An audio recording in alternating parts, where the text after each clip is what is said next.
ప్రభు నామమున మీ అందరికీ వందనాలు. ఈ దినము దేవుని యొక్క వాక్యము వాగ్దానము మహాజలరాశుల నుండి తీసెను. కీర్తన గ్రంథం 18వ అధ్యాయం 16వ వచనం. ప్రియమైన దేవుని బిడ్డలారా, ఉన్నత స్థలముల నుండి ఆయన చేయి చాపి మన పట్టుకున్నాడని, మహాజలరాశుల నుండి ఆయన మనం తీసుకొచ్చాడని కీర్తన గ్రంథంలో ఈ మాట రాయబడింది. ఈ వాక్య ప్రకారం దేవుడు అనగా తుఫాన్ల వల్ల కలుగు బాధల నుంచి మనల్ని దేవుడు పైకి తీసుకొస్తాడు. దావీదు శత్రువులు చుట్టుముట్టినప్పుడు అతను మునిగిపోనట్లుగా భావించాడు.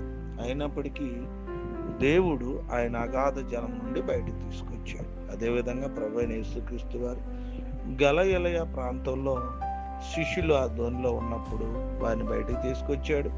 పేతురు గారు మునిగిపోతున్నటువంటి సందర్భంలో ఆయన పైకి తీసుకొచ్చాడు. అప్పుడు ఆయన అంటాడు, అల్ప విశ్వాసులారా మీరు ఎందుకు భయపడుచున్నారు అనే మాట యేసుక్రీస్తు వారు చెప్తాడు. అవును ప్రియమైన స్నేహితులారా, నేడు మీరు తుఫాన్ల వంటి బాధను అనుభవించినట్లయితే దయచేసి మీ ధైర్యాన్ని కోల్పోవద్దు, మరియు నిరుత్సాహపడద్దు, మరియు తుఫాను వంటి కష్టాలను చూచి భయపడకండి. ఎందుకంటే మన ప్రభు అయిన యేసుక్రీస్తు వారు మీ కష్టాల మధ్య ఉన్నాడు.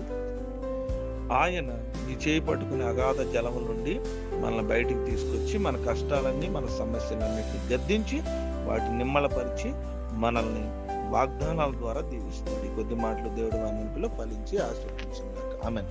ప్రార్థన చేసుకుందాం, తలలో వంచుకుందాం, కళ్ళు మూసుకుందాం. ప్రియమైన దేవుని బిడ్డలారా, ప్రేమ గల మా పరలోకపు తండ్రి, మీకు వందనాలు. రాత్రి అంతా కూడా కాచారు. శ్రేష్టమైన మరొక దినాన్ని ఇచ్చినందుకు మీ స్తోత్రం. నేను ఈ వాక్యం ద్వారా, వాగ్దానం ద్వారా మీరు మాతో మాట్లాడినందుకే మీకు స్తోత్రం. దేవా, మీ ప్రేమపూర్వక వాగ్దానంతో మమ్మల్ని ప్రోత్సహిస్తున్నందుకు మీ నామాన్ని కృతజ్ఞతాస్తుతులు చెల్లిస్తున్నాం. మీ బలమైన చేతితో నేను మా సమస్యలను, మా కష్టాలను తొలగించండి. దేవా, మేము ప్రతిరోజు తీవ్రమైన బాధల్లో మరియు వేదనలో మునిగిపోతున్నాం. మా అగాధ జలంలో వంటి సమస్యలు మమ్మల్ని క్రిందకు లాగుతున్నాయి. ప్రతి పరిస్థితి నుండి మమ్మల్ని పైకి లేవనెత్తు. దేవా, శక్తివంతమైన నామములు మా జీవితం నుండి ప్రతి శాపం మరియు ఒత్తిడిని తొలగించి వేయండి. ప్రభా, అగాధ గోపలో ఉన్న మా చేతిని దయచేసి పట్టుకుని మా కష్టాల నుండి మమ్మల్ని విడిపించి మా జీవితంలో ప్రతి పరిస్థితుల్లో మీ లోతైన బాధలు సహాయం